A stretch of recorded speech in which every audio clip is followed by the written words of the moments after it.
Tangisan lirih itu terus terdengar dari sumur tua di tengah kampung. Reza, Dian, dan Bayu berdiri diam, saling berpandangan dengan ketakutan. "Ada yang menangis di sana," bisik Dian. Suaranya gemetar. Bayu menggeleng keras. "Kita harus pergi. Ini bukan urusan kita." Tapi Reza justru melangkah maju, mendekati sumur itu dengan hati-hati. Ia menyorotkan senternya ke dalam. Gelap. Tak ada yang bisa dilihat, hanya kehampaan di dalam sumur tua yang retak dan berlumut. Namun, saat cahaya senter menyentuh bagian dasar sumur, sesuatu bergerak. Sebuah tangan kecil, pucat dan kurus, mencengkeram pinggiran sumur. Dian berteriak dan melangkah mundur. Bayu langsung menarik Reza. "Kita pergi sekarang." Tapi sebelum mereka bisa melangkah lebih jauh, tangan itu merayap naik, diikuti oleh kepala seorang anak kecil. Anak itu masih hidup atau tidak? Seorang anak laki-laki muncul dari dalam sumur. Kulitnya pucat kebiruan, matanya kosong dan hitam. Bajunya kotor dan robek, penuh tanah dan bercak darah kering. Tapi yang paling menyeramkan adalah dia tersenyum. "Kalian akhirnya datang," ucapnya pelan. Dian menutup mulutnya, berusaha menahan jeritan. Bayu berdiri kaku, tubuhnya gemetar. Tapi Reza mencoba tetap tenang. "Siapa kamu?" Anak itu memiringkan kepalanya. "Aku menunggu kalian." "Apa maksudmu?" tanya Reza lagi. Anak itu tiba-tiba tertawa kecil, kemudian mengangkat tangannya dan menunjuk ke arah mereka. "Kalian yang memanggilku, kan?" Dian dan Bayu langsung melangkah mundur, ketakutan. Tapi Reza mengerutkan kening. "Kami tidak memanggil siapa-siapa." Senyum anak itu memudar. Wajahnya menjadi serius. "Kalau begitu, mereka yang memanggil kalian." Sebelum Reza bisa bertanya lebih lanjut, udara di sekitar mereka mendadak terasa lebih dingin. Angin berhembus kencang, dan dari rumah-rumah kosong, suara langkah kaki kembali terdengar. Namun kali ini, suaranya lebih banyak. Seolah seluruh kampung sedang bergerak. Dari bayangan rumah-rumah, sosok-sosok mulai bermunculan. Wajah-wajah pucat dengan mata kosong menatap mereka. Beberapa mengenakan pakaian khas pedesaan. Beberapa lainnya terlihat lebih modern. Seperti orang-orang yang pernah masuk ke kampung ini sebelumnya, dan tak pernah kembali. Dian mencengkeram lengan Reza. "Mereka siapa?" Anak laki-laki di depan mereka tertawa kecil. "Mereka adalah yang tertinggal." Bayu panik. "Kita harus lari sekarang." Tapi sebelum mereka bisa berlari, anak itu berbisik dengan suara pelan namun jelas. "Kalian juga akan menjadi bagian dari kami." Dan tiba-tiba, sosok-sosok itu bergerak serempak. Mereka berlari ke arah Reza, Dian, dan Bayu. Ketiganya berlari secepat mungkin. Nafas mereka memburu, suara langkah kaki mengejar mereka dari belakang. Mereka berlari menuju jalan keluar kampung. Tapi anehnya, jalan yang mereka lalui sebelumnya tidak ada lagi. Mereka berputar-putar, tapi semua jalan tampak sama. Dian mulai menangis. "Kita terjebak, ini semua jebakan." Bayu menatap sekeliling dengan panik. "Kampung ini gak mau kita keluar." Sementara itu, suara langkah kaki semakin mendekat. Mereka tak punya pilihan lain. Reza menarik tangan Dian dan Bayu. "Kita harus sembunyi." Mereka bergegas masuk ke dalam salah satu rumah kosong dan menutup pintunya rapat-rapat. Suara langkah kaki itu berhenti di luar rumah. Sunyi. Mereka menahan napas. Dan saat itu, dari dalam kegelapan ruangan terdengar suara lain.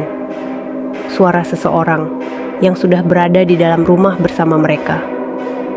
"Kenapa kalian bersembunyi?" Reza, Dian, dan Bayu membeku. Suara itu terdengar begitu dekat, berasal dari dalam rumah yang seharusnya kosong. "Kenapa kalian bersembunyi?" Suara itu pelan, hampir berbisik, tapi cukup jelas untuk membuat tubuh mereka merinding. Dian mencengkeram tangan Reza erat-erat, tubuhnya gemetar. Bayu, yang masih memegang kameranya, mengarahkan lensa ke kegelapan ruangan. Cahaya senter Reza perlahan menyorot ke sudut ruangan. Dan di sana duduk seorang wanita. Pakaiannya lusuh dan berdebu. Rambutnya panjang tergerai menutupi sebagian wajahnya. Tapi yang membuat mereka merinding adalah senyumnya. Senyum yang terlalu lebar dan terlalu tidak wajar. Wanita itu menatap mereka tanpa berkedip. "Kenapa kalian bersembunyi?" Ulangnya kali ini dengan nada lebih datar. Bayu mencoba bergerak mundur perlahan, tapi lantai kayu di bawahnya berderit. Mata wanita itu langsung beralih kepadanya. Dian menahan napas. Reza merasa jantungnya berdetak semakin cepat. "Kalian ingin keluar dari sini?" tanya wanita itu tiba-tiba. Ketiganya tidak menjawab. Senyum wanita itu melebar. Tidak ada jalan keluar. Lalu dalam sekejap dia menghilang. Bayu langsung menarik Reza dan Dian ke arah pintu. "Kita harus keluar dari sini, sekarang juga." Mereka membuka pintu dan berlari keluar. Tapi sesuatu berubah. Kampung itu tidak lagi terlihat sama. Rumah-rumah yang tadinya usang dan kosong kini tampak seperti baru. Cahaya dari lampu-lampu minyak bersinar dari dalam rumah, dan suara tawa serta percakapan terdengar dari segala arah. Mereka bertiga terkejut. "Ini apa?" gumam Dian dengan suara bergetar. Mereka melihat ke sekeliling. Jalanan yang sebelumnya dipenuhi rerumputan kini bersih. Ada orang-orang berjalan, berbicara, tertawa, seolah kampung ini tidak pernah ditinggalkan. Reza memandang ke arah sumur tua di tengah kampung. Dan saat itu ia menyadari sesuatu. Bayangan mereka tidak ada. Dian juga melihatnya. Matanya membelalak. Kita bukan bagian dari tempat ini." Bayu mulai panik. Kampung ini mempermainkan kita. Ini semua ilusi. Tapi sebelum mereka bisa bertindak, seseorang menarik tangan Reza. Seorang anak kecil. Anak yang tadi keluar dari sumur. "Kalian tidak seharusnya ada di sini," bisiknya. "Mereka sudah memilih kalian." Reza menatap anak itu dengan bingung. "Apa maksudmu?" Anak itu menggeleng. "Kalian harus pergi sebelum semuanya terlambat." Dian menahan air matanya. "Tapi bagaimana caranya?" Anak itu menunjuk ke salah satu rumah di ujung kampung. Sebuah rumah dengan cermin besar di dalamnya. "Pergi ke sana," kata anak itu. "Itu satu-satunya jalan keluar." Tanpa berpikir panjang, mereka langsung berlari menuju rumah yang ditunjuk. Tapi saat mereka sampai di depan pintunya, pintu itu terbuka sendiri. Di dalamnya, mereka melihat cermin yang sangat besar. Dan dari dalam cermin itu, mereka melihat sesuatu yang membuat mereka benar-benar ketakutan. Bayangan mereka ada di sana, tetapi tersenyum menyeramkan, seakan menunggu mereka masuk. Dian menatap cermin itu dengan napas tersengal. "Aku nggak suka ini. Aku nggak mau masuk ke sana." Reza mencoba berpikir cepat. Kalau ini benar-benar jalan keluar, mungkin kita harus. Tapi sebelum ia bisa menyelesaikan kalimatnya, Bayu tiba-tiba terdorong ke dalam cermin. "Bayu!" teriak Dian. Bayu menghilang begitu saja, seperti tersedot ke dalam kaca. Cermin itu mulai bergetar, dan dari dalamnya muncul sesosok pria tua. Pria yang sama yang pernah mereka lihat di cermin sebelumnya. Reza mundur. Siapa kamu?" Pria itu menatap mereka dengan ekspresi sedih. "Kampung ini adalah jebakan. Kalian tidak boleh tinggal di sini." Dian mulai menangis. "Tapi Bayu, dia ada di dalam cermin. Kita harus menyelamatkannya." Pria itu menggeleng. "Kalian harus pergi sekarang, atau kalian akan menjadi bagian dari kami." Reza dan Dian saling berpandangan. Mereka hanya punya satu pilihan, masuk ke dalam cermin. Mereka menarik napas dalam-dalam dan melangkah masuk. Saat mereka membuka mata, mereka tidak lagi berada di kampung itu. Mereka berdiri di tengah jalan raya, di tempat mereka meninggalkan mobil mereka. Udara terasa segar, langit mulai terang.